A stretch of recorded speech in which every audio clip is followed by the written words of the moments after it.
to another episode of St Vincent Untold Stories. On this episode, we look at Romano Pompey, aka No Mercy. It is alleged that No Mercy was so good with the Popo that he was referred to as a Billy the Kid in the Western movies.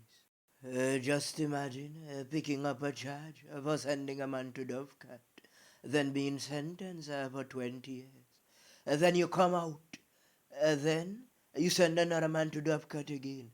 Then allegations started to circle that you sent another one to Dovecat. So now you understand where he got the name, No Mercy, because he did not play around. Please remember to hit the like button.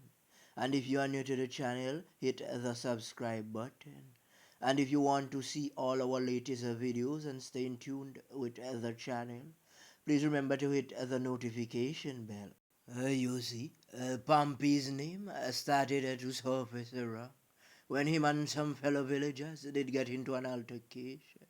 But I choose a Pompey them the rampant skin teeth. You know, a boy to a fanta. And Pampiana youth called Jabari Charles retaliated. Yeah, man. Pampy beat off the popo without mercy. Tack, tack, tack. Machine beat off. And a youth called Els picked up one across his face, and he was sent to Dovecat.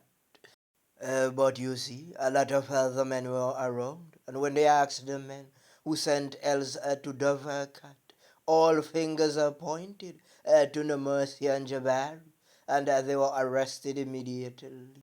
You see, No Mercy knew that the men saw him, so he decided to plead guilty to a lesser charge, and both men were given a hefty sentence. No Mercy was pointed out as the man behind the popo, so he got a higher sentence than Jabari. But you see, while in prison, No Mercy could not handle the pressure, and he decided to escape. But the man run back home up a shaps by some relatives, and the relatives called the police for him. In the St. Vincent, a lot of men don't try to escape from prisons because if you escape, the police will manhandle you in the night. Remember when I did that episode about Viran Primus? You see how quickly they caught him back. But you see, No Mercy realized that his sentence was almost up. So he went into the prisons and he rocked back and he did his time. Then the time came for him to touch a road. But as soon as he came out, he got himself into some serious altercation. Him and another man started to beef, and the allegations are that No Mercy went in search of that man. It then became a feud, like Billy the Kid versus John Wayne. You see, him buck up in a one you would call Goatee. But when you hear the name Goatee, you know Goatee is an animal that you hardly see, right? You see, Gooty's real name was Brian Samuel. And just like No Mercy, Brian was no easy pushover. He started very young and had several run-ins with the law. The first time his name surfaced, it was when residents of the area said that he was making big talks, saying that he would run for the Popo and spread them out. Then the police went to his dwellings and they found him and he said, you know what? I don't want to sell out anyone. So I don't want to call the name of the person who gave me the popo. So he decided not to talk.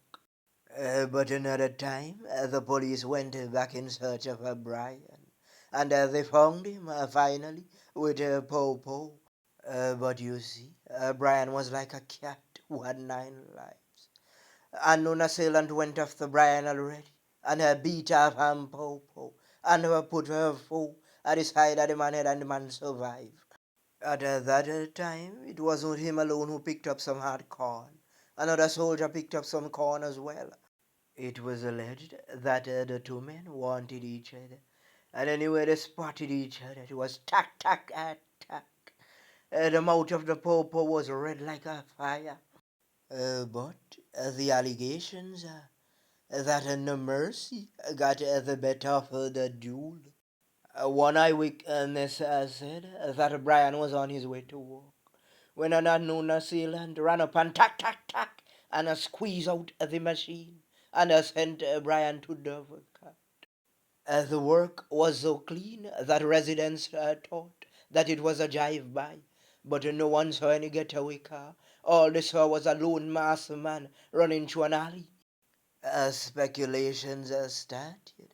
Then word got around that No Mercy was the man behind the popo.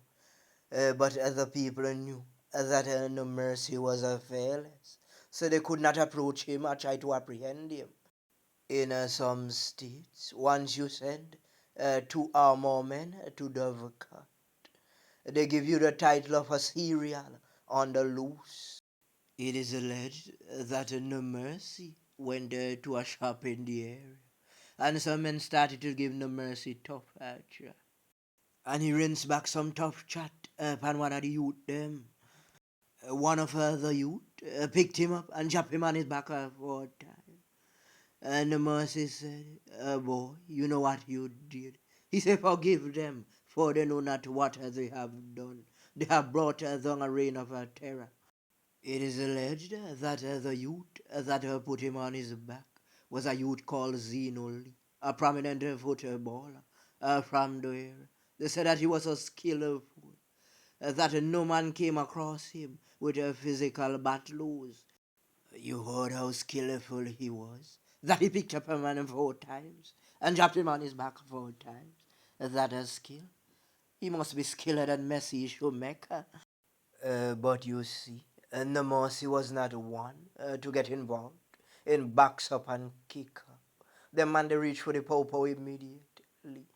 Minutes after, he was dropped on his back the final time and he got up and ran. He went home. Allegations are that he went home and picked up a popo and he came back as soon as possible. And he went out, attack, attack, attack, and beat off several in the face of a Zeno Lee. It is alleged that No Mercy had no mask on. He came brawling, brawling. It have some rude boy. If you diss them now, you go get it and now. Them now wait and say them I go prepare for you. No, sir. Them man they are authentic bad man. But you see, Zenoli was like a strong man in the community. He had his boys too. And it is alleged that he put off a lot of shows. Yeah, man, sporting events. He was involved in the jump up and everything. And a lot of residents respected him. So they went and they warned Nomosi that there would be retaliation. But remember, Nomosi was in prison and he went to the school of hard knocks. So he kept his thing on track. He was preparing for if anyone came, he would give it to them. It is alleged that the police was called in and they went in search of No Mercy. One of the witnesses said that No Mercy didn't even give them time to pull their popos. He started to fire, tack, tack, tack, and the police returned the fire, tack, tack, tack. But you see, No Mercy was prepared for war. So while the police ran out of tac-tacs, they had to reload, and the Mercy was still beating off the popo. But when the man them reload now, the man them rinse out everything. Tac, tac, tac. Machine hot. But it was too much for No Mercy, and they sent him to Dovercourt. One resident said that No Mercy did not return the fire, but many other residents gave a different story. At Andola Stories, we want to say condolences to the relatives of Alice, the relatives of Brian, the relatives of Zenoli, and the relatives of No Mercy. You see, these things could have been avoided. These men were young and talented, and they had a bright future ahead of them. If we don't stop this now, it would go on and on forever. Because each side has their voice. Each relatives have other relatives that won't take certain things lying down. So once again, we are begging the youths to put down the popo.